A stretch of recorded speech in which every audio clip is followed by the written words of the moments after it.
Authority is a powerful thing. It can be used for good, it can be used for evil, but most times it's used for the power of stupid.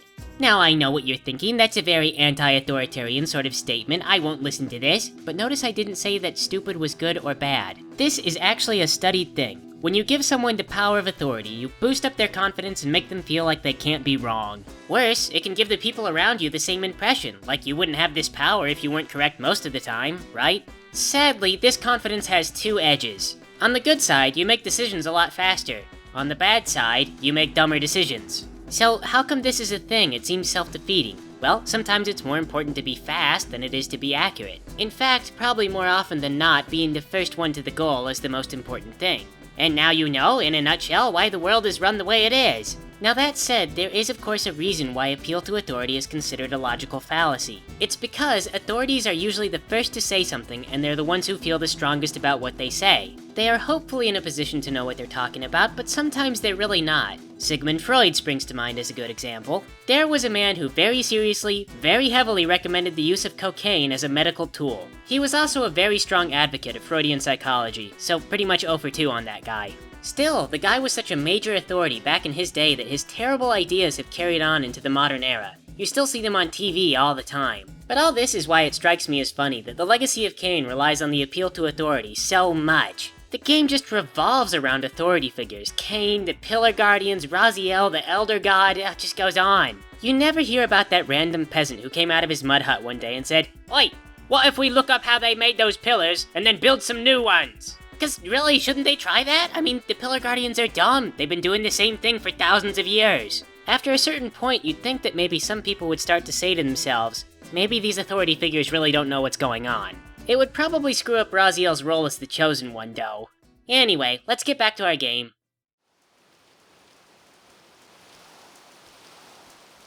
Once again, I beheld the ruined pillars of Nazgoth, and it was hard to believe so much was riding on what amounted to a bunch of tall marble cylinders. They seemed in no state to be restored, beyond redemption. And there was Ariel, the former balance guardian who died before Kain and now haunted this place. She had been waiting on my triumphant return, expecting me with news of Kain's assassination. Hello, Raziel. So, here we are. Me having pinned my hopes on you. And you having done the opposite of the only thing I asked you to do. Oh, so you figured out I didn't kill Kain, huh? Sorry, Ariel. You're sorry. Oh, well, it's no big deal then. I'm just bound to the ruined pillars for a little while longer. The greater part of eternity, but who's counting? Not me. Because you can't count for infinity. At some point, I'll run out of numbers. Well, who knows where souls normally wind up for eternity, and hey, you're gonna get to name those new numbers. Raziel, you aren't funny. And worst of all, you're probably the only and last person I'll be able to talk to for the next... forever! Well, lucky I'm so handsome. What do you know, Ariel? Is there something somewhere that says killing Kain will restore the pillars, or do you just think it will?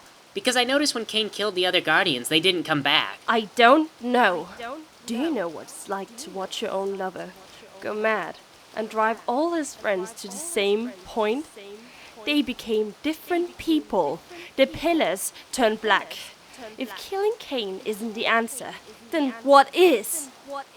A fresh coat of paint? Look at the pillars, Ariel. They're not under stress. They are broken. They have failed. And could you turn around while you're talking to me? Oh wait, I didn't mean... Ghostbuster Raziel. Don't run. I'm sorry I snapped at you.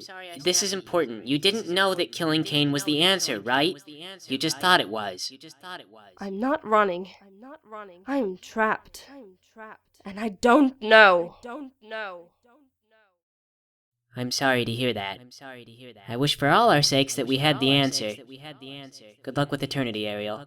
I won't pester you anymore.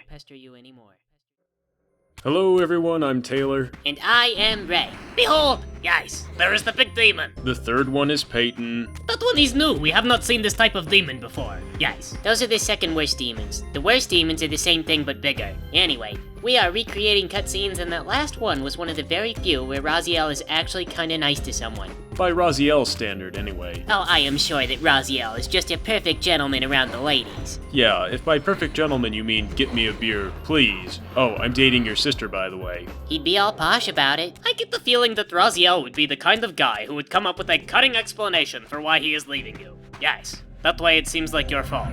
Yeah, he kinda likes to get the one up on people. Actually, I noticed there's not really a lot of romance in Nazgûl, except between Ariel and Nubraptor, and that didn't turn out well. Well, where do you want the romance to come from? Unless you're gonna ship Mobius with Raziel or Raziel with Kain, there's not a lot of romance to be had. I would ship Raziel with Kain. Yes. No, Peyton, no. It wouldn't work because their teeth are too pointy. Well, we know that Vorador had a girlfriend, and it seems like Kain was around for thousands of years. You should have had somebody, maybe. No, no way. Kain is ridiculous. He spent thousands of years doing the same thing, and then kind of blaming everyone else when it all went bad. He never changed his strategy. Try to apply that to finding a girlfriend. I like to think that one day Kain just gave up and declared that all women legally have cooties. Yes. And the tyranny of sour grapes descended on the land of Nazgûl. I can just imagine the years of excuses. That's the pillars, I'm tainted, and girls have dumb anyway. Well, that's because a big part of dating is just making friends with the kind of people that you want to date, and Kain doesn't make any friends. Poor Kain. He's really not that evil, he's just kind of bad at things. Kain is very good at murder.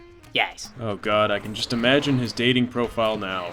Hello ladies, my name is Kain Vampireman. I like long walks on the beach. Sometimes I turn into bats or mist, and occasionally a wolf, but I don't do that anymore. I am very good at killing people, so if you are worried about home safety, I am a good boyfriend. Sometimes I do get mad, and I throw my friends into the pit of despair. LOL, JK.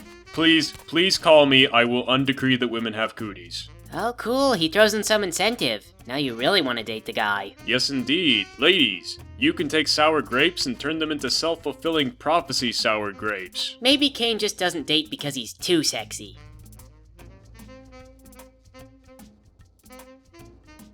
So, Raziel, I understand you screwed up your destiny.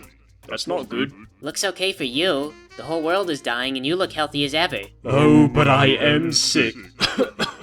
Sick of your attitude, Raziel. Well then be sick. I'm sick of you. I'm sick of being your lackey. No one told me that being the Squid God's Herald was gonna be such a pain in the butt. You don't know pain. I birthed you. Oh, shut up. You did no such thing. Well, that may or may not be true in its entirety, but I have done a great deal more than you. Are you really it? What do you mean? What are we, playing tag? No, I mean, are you really God, the reason for things, the source of all stuff? Are you seriously face to face with God and asking if I exist? I don't know. Use your omniscience. Blah, blah, blah, blah, blah, blah, Elder Squid, what are you blah, doing? Using my omniscience, Raziel, what do you think? Are we seriously resorting to this? Well, Raziel, I have to confess I would be lying if I told you I wasn't disappointed, or that I didn't want to reach up and strangle you to death. Well, you can't, because you're a great big fat immobile squid. Oh, that one stings because it's true. That's my Achilles heel. Oh, except I'm a god, and you're going to be nastily shocked when you find out how I get back at you. Let me guess, eternal torment, whatever. One simply cannot beat tradition. And you are simply wasting my time. I'm going, Elder Squid. Dear Raziel, I would never dream of slowing down your chase. Tick-tock. So again, just like Mobius, there was a lot of dialogue in this scene that insinuated Raziel knew stuff he really was just assuming. Originally, Raziel shows up and says, "Hey Elder Squid, sure looks like you're tearing down the pillars. Is that what you're doing? Tearing down the pillars, I bet you are." The Elder Squid denies it, of course, but in the original plan for the series, it was supposed to be obvious. As it goes, Raziel actually has a lot less finesse than like we did with Ariel, for example. He just kinda stumbles into assumptions. It is always so much easier to just be hostile with people. Yes. Not really. It probably feels easier, but if you get right down to it, it's probably a lot less hassle to make people agree with you. For example, in our version of Raziel's talk with Ariel, Raziel kind of gets Ariel to admit that she didn't know what she was doing.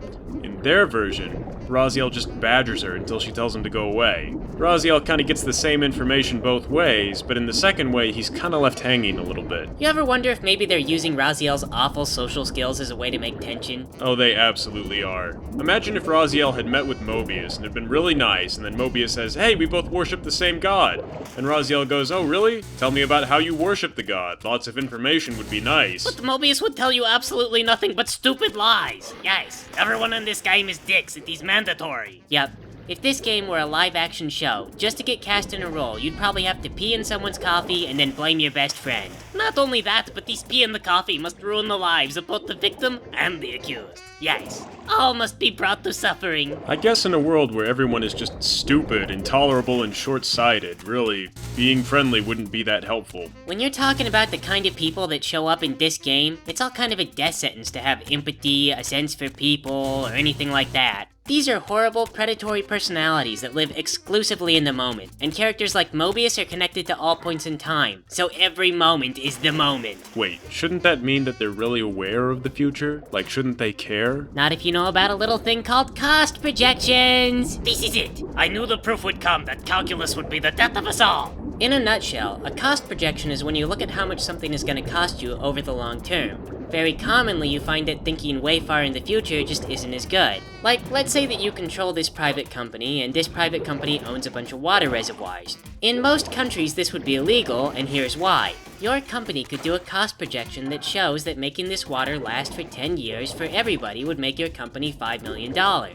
Or, you could just use up all the water right now, make $3 million, invest that money somewhere else, then make another $3 million at the end of 10 years. Or in other words, the way that screws up everything over the long term made you $6 million, whereas being conservative made you $5 million. The second way is crap for everybody else, but you totally pulled ahead. So what you're saying is, Mobius had a perfect sense of cost projections, and he really should have gone into marketing. The dude would have made a killing! He would have been one of the most sought-after market analysts in the world. He would have traveled all around Nosgoth. Mobius has a classic case of supervillain syndrome, where he has a really profitable skill that he does not realize. Oh, but then everyone is to say, Mobius uses his powers for poor ethics. Yes. But you don't have to use it for poor ethics if you can see the future. Imagine sitting down with like the most important startups and saying, oh, I've got your 10-year plan, and you're gonna follow it. But the only thing Mobius's power ever went to was harassing vampires. It's maddening sometimes, isn't it?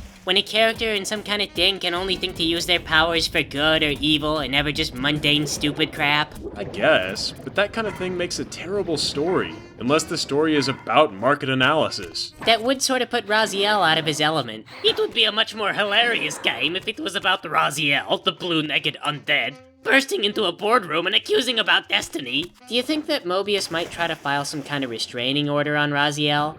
Maybe on Kain too while he's at it. Forget that. Nosgoth does not have a working legal system. I can tell you because everyone is immortal and the number of precedents they'd have to set would be crazy. It wouldn't be that crazy. There's a lot of organizations in normal life that are considered immortal, like government bodies or businesses. Yeah, but none of them can time travel. I think if there were time travel, yes, there would be a convergence at the first patent office. There, they would merge together and explode. That is why there is no time travelers today. Well, I wouldn't want to time travel to the past. Imagine how tough that would be. You'd show up and everyone would be all excited and they'd say, so, what'd you bring us? And you say, oh, I brought you... They say, how about medicine? Medicine from the future, right? Future medicine? Great stuff. And you're like Advil? And they say, no, like a machine to look inside people. You could see what's wrong with them. Some kind of future device. And you say, oh, like a CAT scan machine? Yeah, that could definitely get you some Advil. Man, time travelers are gonna be so disappointing. Well, how is the past gonna afford a CT scanner? Back in 1950, minimum wage was $1. Oh yeah, and like a bottle of generic Tylenol is what, $10 these days? Shoot. The best you could hope to do when you time travel to the past is bring the past to your standard of living. And I live like crap. Taylor, I think you are thinking too small. Yes. Do not travel backwards for philanthropy. Yes. Go backwards to buy up all the natural resources at cheap prices. And once again, a brave new world and bold new frontier is just hopelessly exploited. Time travelers are gonna suck. It's gonna be really awkward establishing a system of trade and warfare with the past. Or future. Well, the politics would be wacky, that's for sure. But anyway, here looks like a good place to stop for now. Next time we'll get ourselves lost in that swamp again. Thanks for playing with us, everybody.